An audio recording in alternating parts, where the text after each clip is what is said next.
الحمد لله نحمده ونستعينه ونستغفره ونؤمن به ونتوكل عليه ونعوذ بالله من شرور أنفسنا ومن سيئات أعمالنا من يهده الله فلا مضل له ومن يضلله فلا هادي له ونشهد أن لا إله إلا الله وحده لا شريك له ونشهد أن سيدنا ونبينا وشفيعنا وحبيبنا وسندنا ومولانا محمدا عبده ورسوله أما بعد فأعوذ بالله من الشيطان الرجيم بسم الله الرحمن الرحيم إنا أعطيناك الكوثر فصل لربك وانحر إن شانئك هو الأبتر صدق الله العظيم قال النبي صلى الله عليه وسلم من وجد ساعة لأن يضحي فلم يضحي فلا يقربن مصلانا أو كما قال عليه الصلاة والسلام۔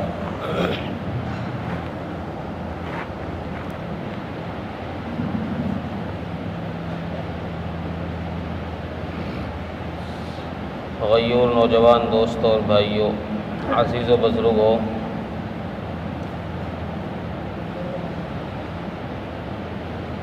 یہ ایام نحر چل رہے ہیں، یعنی ایام قربانی، جو بڑی فضیلت اور برکت والے دن ہیں، اور ان دنوں میں جو قربانی کا عمل کیا جاتا ہے وہ بھی بڑی فضیلتوں اور برکتوں والا ہے، جس کی فضیلت کل بھی بیان کی گئی تھی کہ قربانی کے جانور کے ہر بال کے بدلے میں نیکی ملتی ہے، اور اس کا خون کا قطرہ زمین پر گرنے سے پہلے اللہ قربانی کرنے والے کی مغفرت فرما دیتے ہیں۔ اور انہی فضائل میں سے ایک فضائل حضرت امی عائشہ رضی اللہ عنہا کی حدیث میں یہ ہے کہ حضرت امی عائشہ رضی اللہ عنہا نے فرمایا کہ جو جانور ذبح کیا گیا ہے، قربان کیا گیا ہے، اس جانور کا حدیث کے الفاظ یہ ہیں دموہا وصوفہا وفرسہا، اس جانور کا خون اور اس کی گندگی یعنی پاخانہ پیشاب اور اس کے بال، کھال، ناخن، سینگ، ان سب کو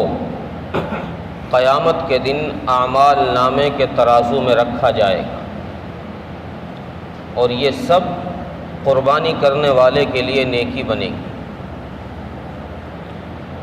اور بہت سارے فضائل قربانی کے، لیکن قربانی کے آج کچھ مسائل عرض کر دوں کہ جس عمل کو ہم کرنے جا رہے ہیں یہ بڑی فضیلتوں اور برکتوں والا ہے، اگر کسی مسئلے کی لا علمی کی وجہ سے قربانی کے اندر کوئی نقص ہو گیا، کوئی کمی ہو گئی تو قربانی ضائع اور بیکار ہو جائے گی۔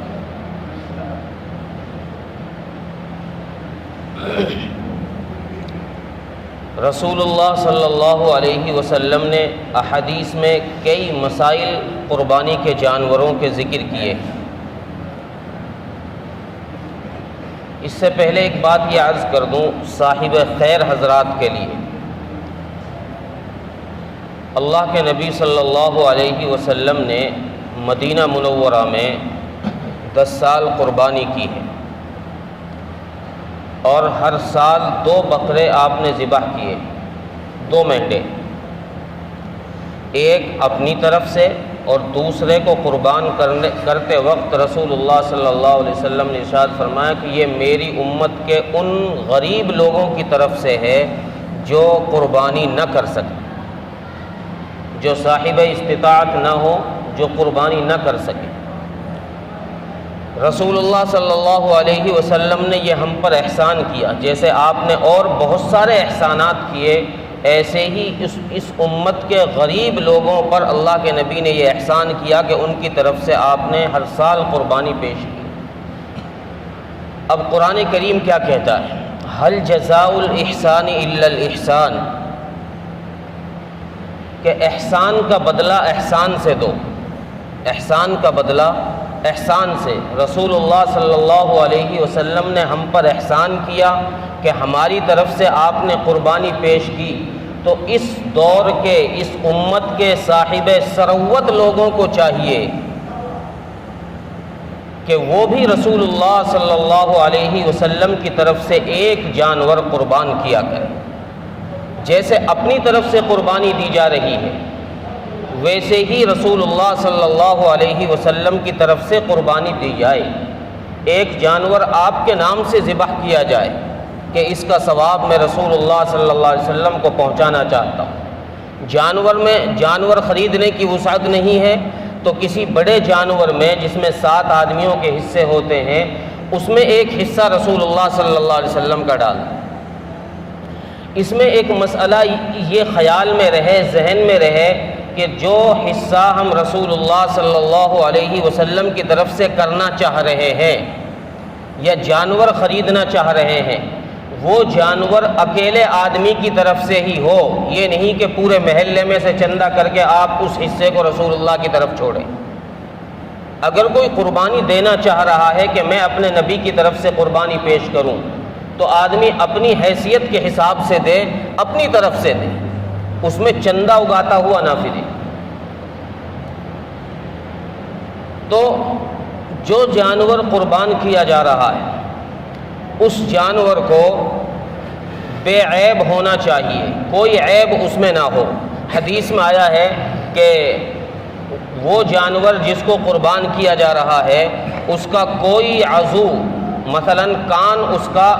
تہائی حصے سے زیادہ کٹا ہوا نہ ہونا چاہیے۔ اگر تہائی حصے سے زیادہ کان کٹا ہوا ہے تو اس جانور کی قربانی جائز نہیں۔ اسی طریقے سے اگر کسی کا سینگ ٹوٹ گیا ہے اور وہ سینگ اس طرح ٹوٹا ہے کہ وہ جڑ سے ختم ہو گیا، اس کا اثر دماغ پر پہنچ گیا، تو اس جانور کی قربانی بھی درست نہیں، جائز نہیں۔ ہاں اگر کسی کا اوپر سے ٹوٹا ہے، اس کا کھوکھلا اترا ہے، تو اس کی قربانی جائز۔ اسی طریقے سے اگر کسی جانور کی دم کٹ گئی تو اس کو دیکھا جائے گا کہ اگر وہ تہائی حصے سے کم ہے تو اس کی قربانی جائز ہے، اگر تہائی سے زیادہ کٹ گئی ہے تو قربانی جائز نہیں۔ یا مادہ جانور ہے کوئی،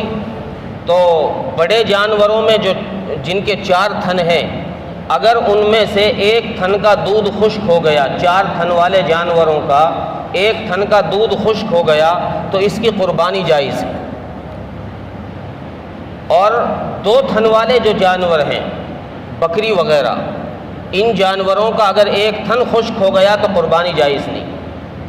یا اسی طریقے سے ایسا لاغر اور کمزور ہے، دبلا پتلا ہے کہ اس کے جسم پر ماس ہی نہیں ہے، ہڈیاں ہی ہڈیوں کا ڈھانچہ ہے، وہ اس کی قربانی بھی جائز نہیں۔ یا اسی طریقے سے وہ جانور جس کے پیر میں کوئی چوٹ لگ گئی ہو اور وہ اس پیر سے سہارا لے کر نہ چل سکتا ہو، تو اس جانور کی قربانی بھی درست نہیں۔ ہاں اگر سہارا لے کر چل رہا ہے، لنگڑا تو رہا ہے لیکن اس پیر سے جس میں چوٹ ہے سہارا لے رہا ہے، وزن رکھ رہا ہے، تو اس کی قربانی جائز ہے۔ اسی طریقے سے ایسا بوڑھا جانور جس جانور کے دانت ختم ہو گئے ہوں اور چارہ کھانا مشکل ہو رہا ہو، چارہ کھانے میں دشواری ہو رہی ہو، چارہ نہ کھایا جا رہا ہو، تو اس جانور کی قربانی بھی درست نہیں۔ تو قربانی کے لیے بے عیب جانور۔ اچھا، قربانی کے عمل میں جیسے میں نے کل بھی عرض کیا کہ اس میں حکمت اللہ ہی جانتا ہے، ہمیں صرف اللہ کے حکم کو پورا کرنا ہے۔ اللہ نے حکم دیا فَصَلِّ لِرَبِّكَ وَانْحَرْ، کہ قربانی کرو، تو ہمیں صرف قربانی کرنی ہے۔ اس قربانی میں اصل ہے خون کا بہانا، اس قربانی میں اصل ہے خون کا بہانا، چونکہ حدیث میں بھی آیا ہے کہ ان 3 دنوں میں 10، 11، 12 قربانی کے 3 ہی دن ہیں، 3 دنوں میں قربانی کے عمل سے زیادہ محبوب عمل اللہ کے یہاں کوئی نہیں۔ قربانی کے دن 3 ہی ہیں، یہ بات یاد رکھیں۔ بہت سارے لوگ شک پیدا کریں گے کہ قربانی کے دن 4 ہیں، ایام تشریق چوتھا دن بھی ہے نا، چوتھے دن بھی تشریق کہی جاتی ہے تکبیرات تشریق نماز کے بعد، تو کچھ لوگ یہ شک پیدا کریں گے آپ کے دماغ میں کہ قربانی کے دن 4 ہیں، تکبیرات تشریق 4 ہیں تو قربانی کے دن بھی 4 ہیں، اس لیے چوتھے دن بھی قربانی کرو۔ نہیں، حضرت عبداللہ بن عمر رضی اللہ تعالیٰ عنہ کی حدیث ہے الاضاحی یومان بعد یوم الاضحیٰ، کہ عید کے دن کے بعد 2 دن اور قربانی کے دن ہیں۔ قربانی کے ایک دن تو عید کا دن، اور بعد یومان الاضحیٰ 2 دن قربانی کے عید کے دن کے بعد ہے، یعنی ٹوٹل 3 دن ہیں، تو 3 ہی دن قربانی ہوگی، اور تیسرے دن غروب سے پہلے قربانی جائز ہے۔ غروب ہو گیا تو اگلا دن شروع ہو گیا، اب قربانی نہیں ہو سکتی۔ تو اس لیے اصل قربانی میں خون کا بہانہ ہے۔ اب اس میں ہمارے کچھ لوگ غلطی کیا کرتے ہیں، غلطی یہ کرتے ہیں کہ قربانی کا جانور جب ذبح کیا جاتا ہے تو اس کو رسیوں سے باندھنا پڑتا ہے۔ قربانی ذبح کرنے کے بعد حکم یہ ہے کہ اس کی رسیاں کھول دو، اب اس کو تڑپنے دو، تاکہ تڑپنے کی وجہ سے جب یہ اپنے ہاتھ پیر ہلائے گا تو جو دم مسفوح ہے، گندا خون ہے اس کے جسم کے اندر، جس کو باہر نکلنا ہے، وہ آسانی کے ساتھ باہر نکل جائے۔ اور اگر آپ نے اس کی رسی نہیں کھولی، اس کو باندھ کے ہی رکھا تو وہ دم مسفوح اندر رہ جائے گا، جس سے بیماری کے پھیلنے کا خدشہ ہے، گوشت کے اندر بیماری کے پھیلنے کا خدشہ ہے۔ اس لیے حکم یہ ہے کہ جانور جب ذبح کیا جائے تو جس رسی سے اسے باندھا ہے اسے ذبح کرتے ہی کھول دیا جائے، تاکہ وہ اپنے ہاتھ پیر مالے اور دم مسفوح باہر ہو جائے، وہ گندا خون سارا باہر نکل جائے، چونکہ یہ ناپاک خون۔ یہ اگر کپڑے پر لگ گیا ذبح کے وقت میں تو یہ اگر انگریزی روپے کے، جو ہمارا 1 روپے کا سکہ ہے، اس سکے کے برابر اگر لگ گیا تو یہ ناپاک ہے، نماز نہیں ہوگی۔ اس سے کم میں چل جائے گا، ویسے دھونا ہی بہتر ہے، اس کو دھو لے، لیکن اگر غلطی سے وہ رہ گیا کپڑے پر، کوئی چھینٹ ایسی ہے جو روپے سے کم ہے، وہ رہ گئی، نماز پڑھ لی تو نماز ہو جائے گی۔ ہاں، جو خون گوشت سے نکل رہا ہے وہ خون ناپاک نہیں، گوشت کے ٹکڑے کرتے وقت بھی گوشت سے خون نکلتا ہے، وہ خون ناپاک نہیں ہے، وہ اگر کپڑے پر لگ جائے گا تو ناپاک نہیں ہے، نماز ہو جائے گی۔ یہ دم مسفوح جو ذبح کے وقت نکل رہا ہے یہ ناپاک ہے، اس لیے اس کو نکالا جائے اچھی طریقے سے۔ اور ذبح کے بعد باری آتی ہے گوشت کے حصے تقسیم کرنے کی۔ شریعت نے مستحب طریقہ یہ بتایا ہے کہ گوشت کے 3 حصے کیے جائیں، ایک اپنے لیے رکھا جائے، ایک اپنے عزیز و اقارب میں، اور ایک غربا میں۔ ہمارا حال یہ ہے کہ ہم گوشت کے حصے وصے کچھ نہیں کرتے، بس یہ دیکھتے ہیں کہ فلاں جاننے والا میرا ہے، فلاں جاننے والا میرا ہے، فلاں جاننے والا ہے، پولیتھین میں پیک کیا، یہ فلاں کے گھر دیا ہو، یہ فلاں کے گھر، فلاں کے گھر، اور پھر جب ان کے یہاں قربانی ہوگی وہ ان کے یہاں پہنچا دیں گے، وہ اڑسی کی بڑسی چڑھا دیتے ہیں، اس نے اس کے یہاں پہنچایا، اس نے اس کے یہاں پہنچایا۔ پتہ یہ چلا کہ قربانی کے ان دنوں میں اتنی قربانی ہونے کے باوجود بہت سارے لوگ ایسے رہ جاتے ہیں جن کے گھروں میں قربانی کا گوشت تک نہیں پہنچ پاتا۔ اس مجمع میں ایسے لوگ موجود ہیں، اس مجمع میں ایسے لوگ موجود ہیں۔ یہ ہماری کمزوری ہے کہ ہم اس گوشت کو انہی رشتہ داروں میں اور انہی اپنی برادری کے لوگوں میں پہنچاتے ہیں جن کا ہمارا تعلقات ہے، باقیوں کا خیال نہیں کرتے۔ قربانی کا گوشت تقسیم کرتے وقت تھوڑی دیر دماغ پر زور دے کر یہ سوچا جائے کہ ہمارے پڑوس میں، ہمارے محلے میں کون شخص ایسا ہے جو غریب ہے اور اس نے قربانی شاید نہ کی ہو، یا کوئی باہر کا رہنے والا ہے،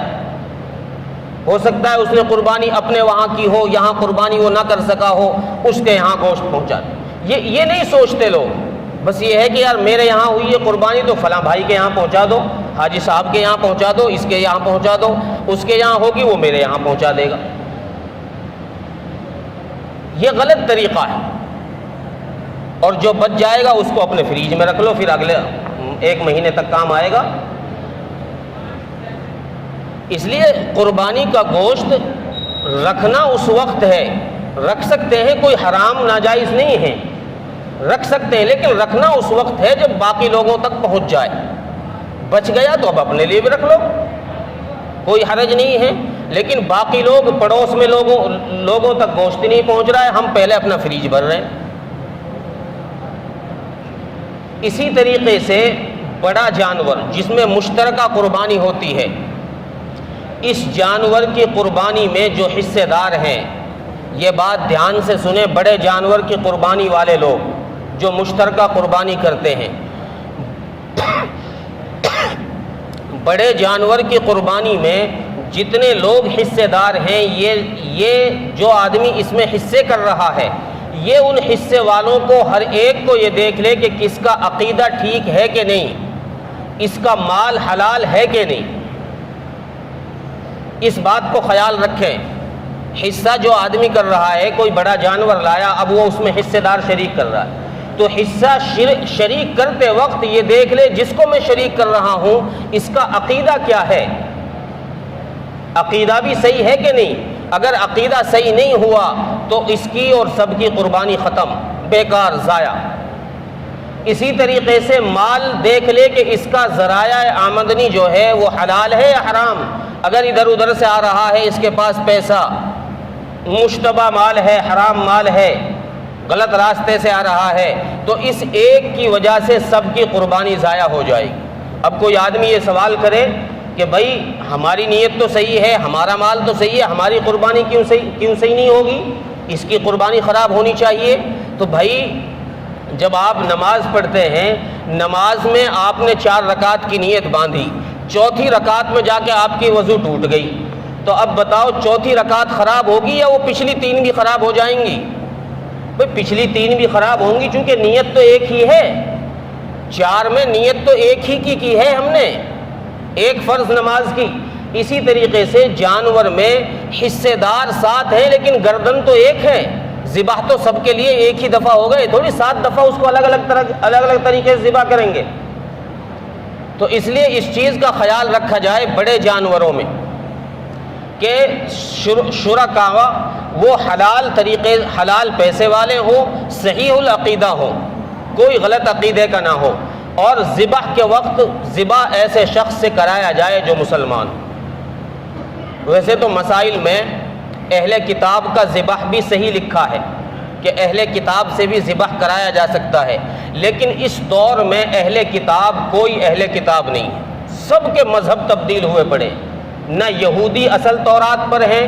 نہ عیسائی اصل انجیل پر ہیں، کوئی اہل کتاب اس دور میں اہل کتاب نہیں ہے، سب بدل چکے ہیں، سب نے اپنے مذہب میں تبدیلی کر دی ہے، کوئی صحیح تورات پر عمل کرنے والا نہیں، کوئی صحیح انجیل پر عمل کرنے والا نہیں۔ اس لیے اہل کتاب سے اس دور میں بچا جائے، ذبح کرنے والا مسلمان ہی ہو، اور وہ شخص ذبح کرتے وقت بسم اللہ اس پر واجب ہے۔ اگر عمدن بسم اللہ چھوٹ گئی تو ذبح نہیں ہوگا، جان بوجھ کر اگر چھوڑ دی تو ذبح نہیں ہوگا، ہاں غلطی سے رہ گئی تو ذبح ہو جائے۔